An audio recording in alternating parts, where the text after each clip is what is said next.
சொல்லுங்க. வணக்கம் சார். வணக்கம் வணக்கம். என்னென்னா நேற்று நல்லூர் பிரதேச சபையிலேயும் தீவக பிரதேச சபையிலேயும் மிகவும் ஒரு விமர்சனமாக கதையில் மக்கள் தங்களை குறைகளை சொல்லி சரியாக அரசாங்க அதிகாரிகளோட போட்டி போட்டவைகள் சொன்னவைகள் அந்த குற்றச்சாட்டை நீங்கள் மட்டும்தான் கதைக்க முடியும்னு சொன்னவைகள். அந்த வகையில் இன்றைக்கு அது சம்பந்தமாக இங்கே என்ன எடுக்கப்பட்டது முடிவுகள்? வேலனையில் கேட்ட இதுகளில் ஒன்று ரெண்டு ஒன்று சொல்லியிருக்கேன். முக்கியமாக வேலனை வைத்தியசாலையில் வந்து வைத்திய தாதி இல்லை மற்றது அவருடைய பிளட் செக் பண்ணுற சம்பந்தமாக தான் நடவடிக்கை எடுக்கிறேன்னு வைத்தியர் கேதீஸ்வரன் அவர்கள் சொல்லியிருக்கணும். அதை அவர் பார்ப்பினோம். ஆனால் அப்போ இன்றைய தினம் திட்டமிட்ட ரீதியில் என்னென்றால் முதலாவதாக எங்களுடைய சிவஞானம் ஸ்ரீதரன் அவர்கள் பாதியில் எழுப்பி போட்டார். நீங்கள் பார்த்துருப்பீங்க நினைக்கிறேன் யாராவது உள்ளே இருந்தால். ஏனென்றால் இவைகளை பொறுத்த வரைக்கும் நாங்கள் யார்கிட்டையுமே எதுவுமே கேள்வி கேட்கக்கூடாது, என்ன அரசு அதிகாரிகளை வந்து அவமானப்படுத்தக்கூடாது. அவர் சொன்ன விடயம் என்றால் அரசு அதிகாரிகளை வந்து நேரடியாக கேள்வி கேட்டு அவமானப்படுத்துறதை நான் ஏற்றுக்கொள்ள இல்லாது, அதனால் நான் வெளியே போகிறேன்ட்டு இடையில வேட்டியை கட்டிக்கொண்டு வெளியால் போயிட்டார். என்னென்றால் நான் அவருக்கு சொன்னேன், ஒன்றில் நீங்கள் கேள்வியை கேளுங்கோ அல்லது கேள்வி கேட்குற எங்களை விடுங்கோ. என்ற கேள்வி கேட்கறது தான் நாங்கள் இருக்கிறோம். மக்கள் சார்பில் கேட்குற கேள்வியில் தானே இப்போ நாங்கள் இங்கே வந்து கேட்க போகிறோம். ஸோ ஸ்ரீதரன் வெளியில் போயிருக்கார். அது பிறகு எங்களுடைய பாராளுமன்ற கௌரவ பாராளுமன்ற உறுப்பினர் இளங்குமரன் மற்றது ரஜீவன் இவர் ரெண்டு பேரும் என்னென்றால் இந்த டிசிசி மீட்டிங் வச்சக்கூடிய முக்கியமான காரணம் மக்களுக்கு ஒரு டிசிசி மீட்டிங் வைக்கிறோம், அங்கே கிரேட் ஜெஃப்னா பிளான் ஒன்று க்ரியேட் பண்ணுறோம், அதில் யாழ்ப்பாணத்தை பெருசாக கட்டி எழுப்ப போகிறோம், ஓட்டிங்கை தாங்குன்றது தான் இவனோட முக்கியமான கோரிக்கையாக இருக்குது. ஆனால் உண்மையாக என்னென்றால் சரி ஒரு பெரிய பிளான் ஒன்றை கொண்டு வாரீங்களாடாப்பா மொத்தமாக எவ்வளோ கோஸ்ட் ஆகும்னு கேட்டால் கோஸ்ட் தெரியான்னு சொல்கிறாங்க. அவர் சொன்னார் இது பிளான் தான் ப்ரொஜெக்ட் இல்லைண்டு. பிளான்ண்டா என்னென்னா ஒரு திட்டம், அந்த திட்டத்துக்கு இல்லாத சொல்கிறது போர்ட்ஃபோலியோ, அதாவது ஒரு ப்ரோக்ராம்ன்ட்டு தான் அதுக்கு கீழே கணக்கு பிளான்கள் இருக்கும். அப்போ அந்த 400 பிளான் தாங்கள் ஐடென்டிஃபை பண்ணியிருக்கணுமா. சரி அதுக்கு ஏதோ 450 பக்கமோ 800 பக்கம் ஸ்லைட் அதில் நாங்கள் இவ்வளோத்தையும் சொல்லலாது ஷோர்ட்டாக 4 ஸ்லைட்டில் சொல்கிறேன்னுச்சினோம். சொல்லி முடிய நான் கேட்டேன், ஐயா இதுக்குரிய டோட்டல் கோஸ்ட் எவ்வளோண்டு கோஸ்ட் தங்களுக்கு தெரியாது. எப்போ செய்ய போகிறீங்கண்டா 2025 2035 வரைக்கும் செய்ய போயிடும். சரி 2025 நீங்கள் ஆரம்பிக்கிறீங்க. ஸோ இந்த வருடம் ஆரம்பிக்கணும். இந்த வருடம் இதை செலவழிக்கிறதுக்கு உங்களுக்கு பட்ஜெட்டில் காசு இருக்கான்னு கேட்டால் காசும் இல்லை. அது என்னென்றால் இந்த ஜால் கனவு பாலண்டு முந்தைய ஒரு திட்டம் உங்களுக்கு வடிவாக வந்து தெரியும் தானே. அதே மாதிரியே இப்போ கிரேட்டர் ஜெஃப்னா டெவலப்மெண்ட் பிளான் சும்மா க்ரியேட் பண்ணிக்கொண்டு 4 ஸ்லைட்டை க்ரியேட் பண்ணி எடிட் பண்ணி கொண்டு வராங்க. அதிலே இந்த சூனல் இண்டிகேட்டர்ன்ட்டு போட்டிருந்தாங்க. சரி சூனல் இண்டிகேட்டரை எப்படிடாப்பா க்ரியேட் பண்ணிக்கிட்டு கேட்டால் ஒரு பதிலுமே இல்லை. கேட்டால் பக்கத்தில் இளங்குமரன் கத்துறார், நீ புலம்பெயரில் இது காசு பெற்றாய் அது இதுண்டு, இவர் இளங்குமரன் கத்துறார், அங்கே இருக்க ரஜீவர் கத்துறார், இவர் பொய்யண்டு கேட்டதுக்குரிய எந்த கேள்விக்குரிய பதிலும் இல்லை ராசா. அது பல வைத்தியசாலைக்கு 40 மில்லியன் கொடுத்ததையும் அரசாங்கம் வந்து ரிஜெக்ட் பண்ணியிருக்கு. ஸோ அது என்னத்தை தெளிவாக சொல்லுதுன்னு சொன்னால் நாங்கள் போடுற திட்டங்களை நிராகரிக்கிறதும் அரசாங்கத்தின் திட்டங்களை தாங்கள் செயற்படுத்துறதுக்கான தான் செய்து கொண்டிருக்கணும்.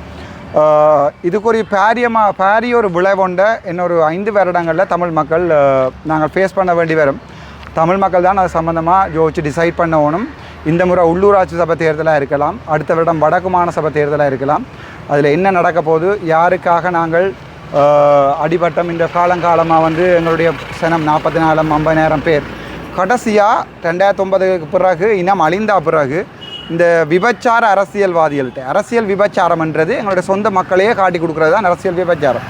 அதில் போய் கடைசியாக இது எங்கே வந்து நிற்குதுன்னு சொன்னால் நாளைக்கு தமிழ் மக்கள் யாருமே கேள்வி கேட்கலான்ற ஒரு பாராளுமன்ற உறுப்பினர் கேட்குற கேள்விகளை கூட அடியே பொத்தடா வாயே என்று சொல்வார் என்றால் ஒரு அமைச்சர் ஒவ்வொரு தமிழ் மக்களும் சிந்திக்கணும். நீங்கள் இவர்கள் டெவலப் பண்ண போயினமெண்டா இப்போ டெவலப் பண்ண போகிறோம்னு சொல்கிறதுல ஒரு பிரச்சனையும் இல்லை. நான் கேட்டேன் டெவலப் பண்ணுறது காசுங்கால ஒவ்வொரு ப்ரொஜெக்டையும் சொல்லியிருக்கீங்க. 42 பில்லியனில் ஒரு ப்ரொஜெக்ட்டுக்கு தண்ணியை கொண்டு வாரீங்கள். ஏற்கனவே 35 பில்லியன் தான் அது டோட்டல் கோஸ்ட்.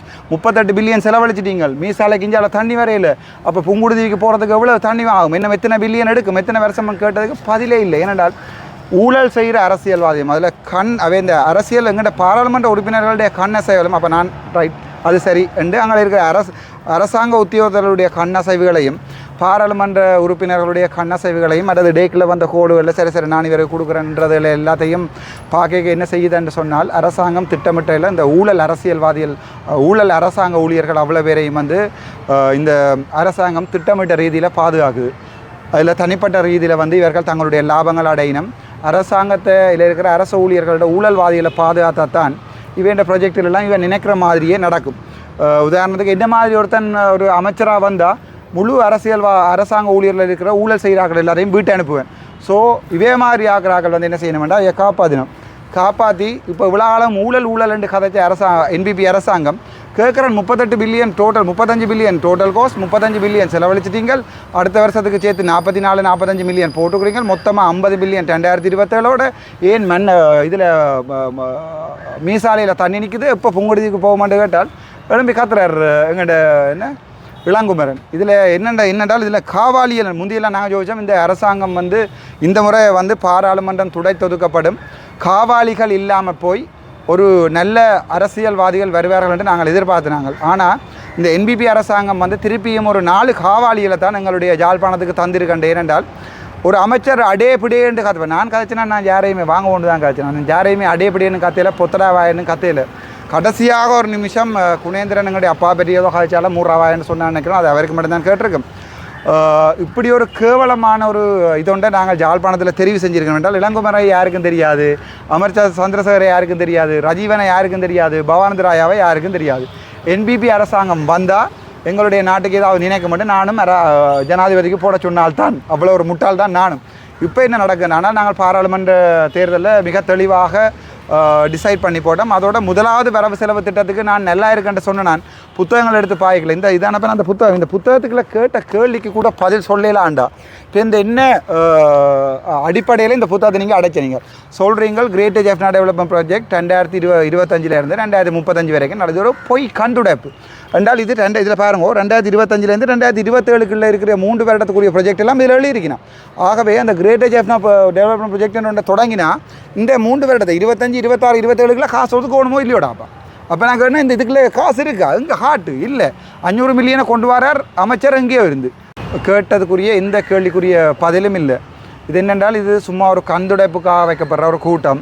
அதில் பார்த்தீங்கன்னா உங்களுக்கு வடிவாக தெரியும், இந்த என்பிபியும் இந்த டிஎன்ஏ அரசாங்கம் சேர்ந்து ஐடேக்கும் சேர்ந்து, அதாவது தமிழரசு கட்சியும் சேர்ந்து தமிழரை கொலை செய்கிறேன்டே முடிவு எடுத்துட்டு, அந்த முடிவில் அமைச்சருக்கு சப்போர்ட் பண்ணுறதுக்கு தான் இன்றைக்கு எழும்பி கதைச்சவர் எங்களுடைய கௌரவ பாராளுமன்ற உறுப்பினர் சிறிதனர். இவங்க எல்லாருமே தமிழற்ற அரசியல் விபச்சாரிகள். என்னை பொறுத்த வரைக்கும் அரசியலை விபச்சாரமாக செய்கிறார்கள் தான் இந்த பாராளுமன்ற உறுப்பினர்கள். எனக்கு சரியான கவலை என்னென்றால் ஒருத்தன் கேள்வி கேட்கவும் மாட்டாங்க. சரி, கேள்வி கேட்குறவனுக்காவது பதிலை சொல்லுங்கடாண்டா பதிலும் சொல்ல இல்லாது நாங்கள் எல்லாரும் குளர்றாங்க. ரஜீவன் குளர்றார், இளங்குமரன் குமர்றார், அடே என்று பேசுகிறார். யார் எங்களுடைய அமைச்சர் அடே அர்ச்சுனாண்டு பேசுகிறார் என்றால் எங்களுடைய நிலைமை சரியான மோசமாக போயிருக்குது. கேட்குற கேள்விகளுக்குரிய பதிலை யாருமே சொல்லினோம் இல்லை. அங்கே வாயை மூடின மாதிரி இங்கேயும் வாயை மூடுவேன் என்றார் எங்களுடைய அமைச்சர். அங்கே பாராளுமன்றத்தில் எப்படி மூடின மாதிரி இங்கேயும் மூடுவேன். அதை விட இன்னொன்று சொன்னார், நீங்கள் அதில் வீடியோவில் வரும் பாருங்கோ, பாராளுமன்றத்துலேருந்து உன்னை தூக்கி வெளியால் போடுறதுக்குரிய வேலையை நாங்கள் செய்து கொண்டிருக்கோம். இதை கோவப்படுத்தின ஒன்று தான் இவன் உண்மையில் வெளியால் வந்து கொண்டிருக்கு.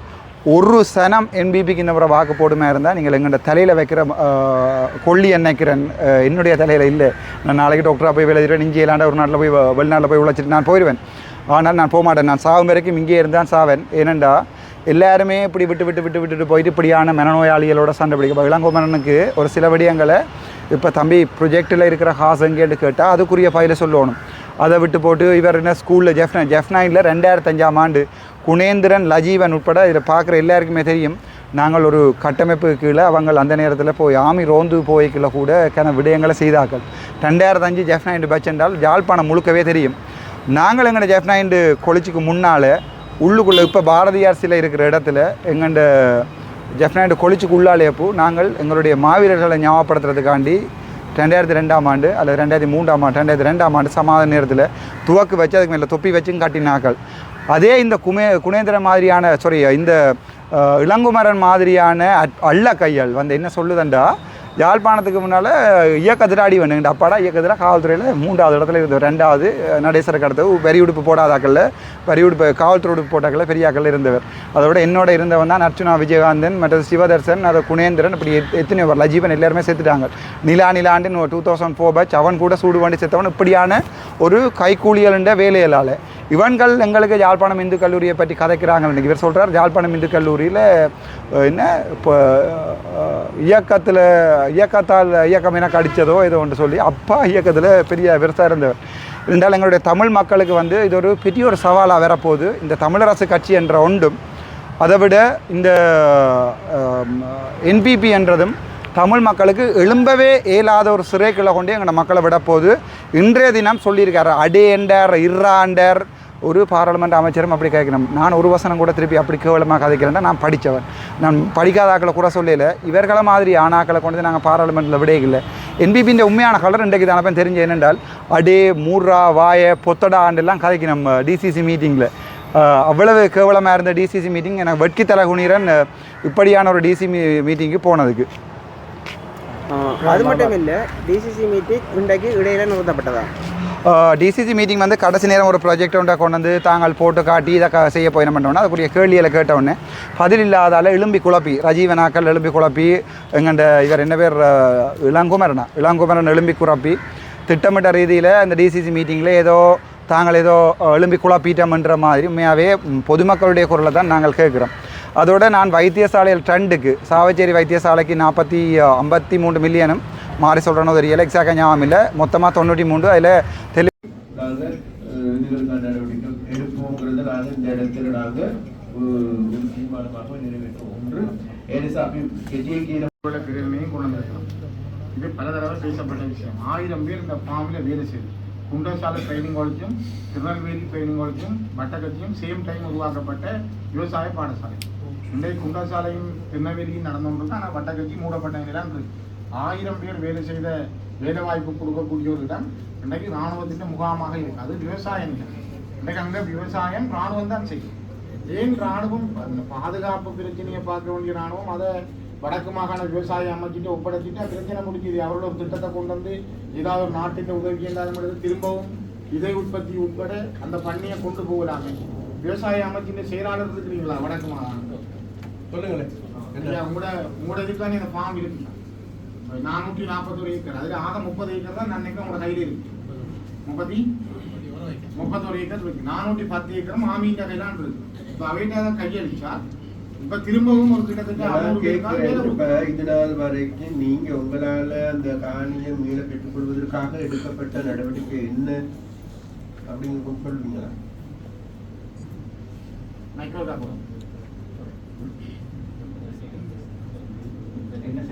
சரி நீங்க புதுசாவதுனால வந்து நம்ம இந்த இப்படி ஒரு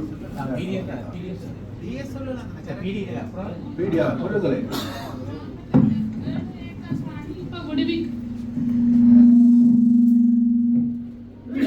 முதல் எங்களுக்கு முழுமையாகத்தான் அது எங்களோட விவசாய திணைக்களத்துக்கு ஒதுக்கப்பட்டிருந்தது.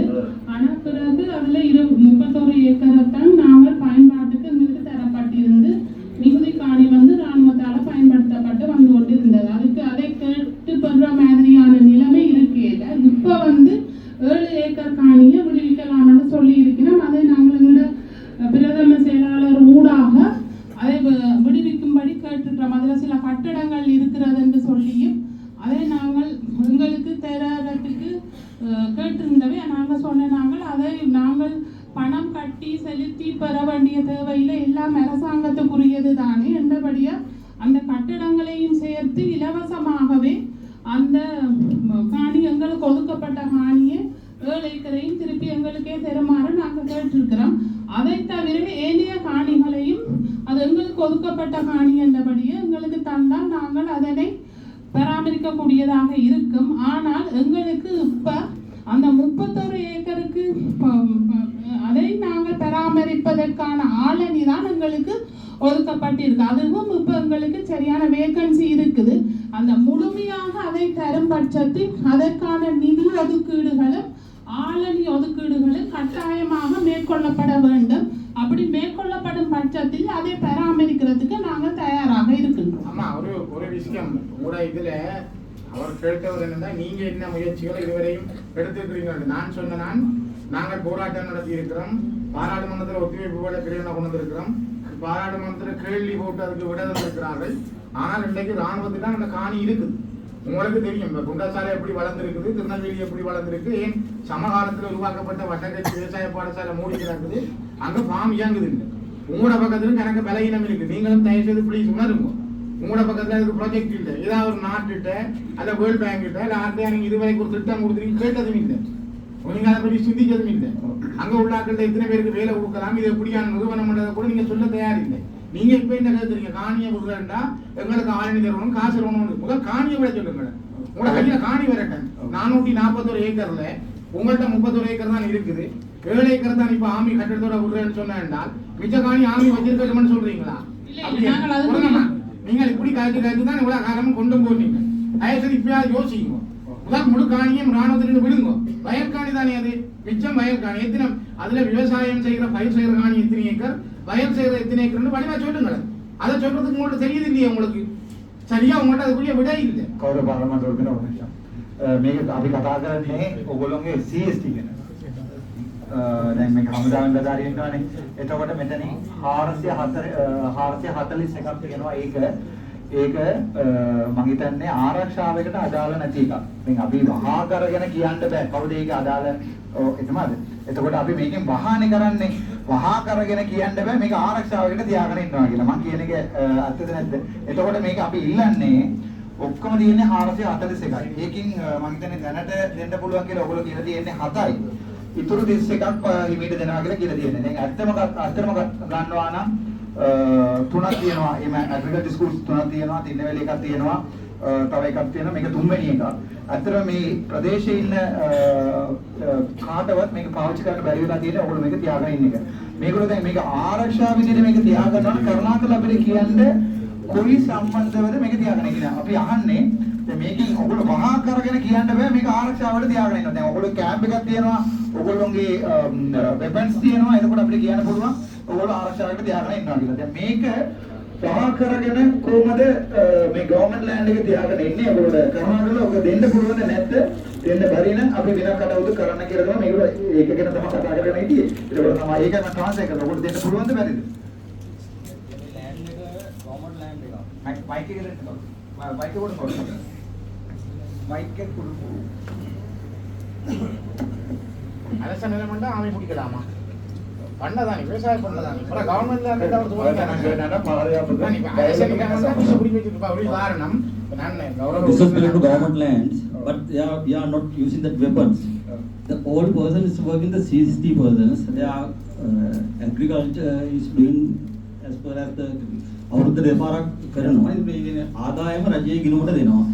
ඒක විතර ඒ කරන්නේ නැත්නම් ආරක්ෂාවක් නෙමෙයි. එතනකට ඒකින් කරන්නේ මේ ව්‍යවසාය මේ ඉන්න අයගේ දැන් ඉන්නේ වැටු ලබන අය ඉන්නේ. මේගොල්ලන්ගෙන් කරන කාර්යය තමයි මේ වැටුපක් රජයෙන් ගෙවනවා. මේගොල්ලෝ මේක වගා කරනවා. ඒක මේක ආරක්ෂාව සම්බන්ධයක් නෙවෙයි තියෙන්නේ. මේ සම්බන්ධව රික්වෙස්ට් එකක් තියෙනවා. මම මොකද just land in this. I will look after this matter. I will speak with the headquarters and let you know what we can do. Yeah, please consider, because only thing is this land is you are using for the income generation purpose. Yes. Isn't it? Yes. So now what we are expecting is we have 3 schools like this. One is in the south and one is in the north. Extra this one is in the central province. I mean the central part of the northern province. So if you all are using this for this purpose, the dry process has nothing to do with the government income generation as far as my knowledge is concerned. So what we can do is we can take this and give it to the relevant department. They will do the necessary things. So we can't occupy the government land and say we are using for the betterment of the people. But the concern is now after this 2009 war and we are now in 2024, now we are thinking about reconciliation and everything. So imagine if my Prabhakaran come to south and we captured the area and said we are generating the income for the betterment of the country, will you accept? No. So now the thing is, if we want the Tamil and the Sinhala peoples to be live together, we have to consider something. The Buddha also said, let go. Buddha Giyadima, let it go. So why can't you let this go to the public? We are not asking for the political party, we are not asking for anyone. Please let it go to the relevant government department where they can, we can write lot of projects. Now what you can do is, you can take any of the lands which is not being used and use it, no problem. So that is also good for the government, good for the country. That's what I'm asking. So let the departmental land which is belong to the agriculture department, let them use it. We will write the projects, we will ask for some countries, then they will fund it, so our income generation will be high. You can take any other land which is not used and do it, we will also support. That way the Sinhala people and the Tamil people can come together in one paper. If we have the different pages in a different book, we can't do anything. Let us come to one page. So give that to the government land and then you can do use in the other one. Consider this, that's all. That's also. මේ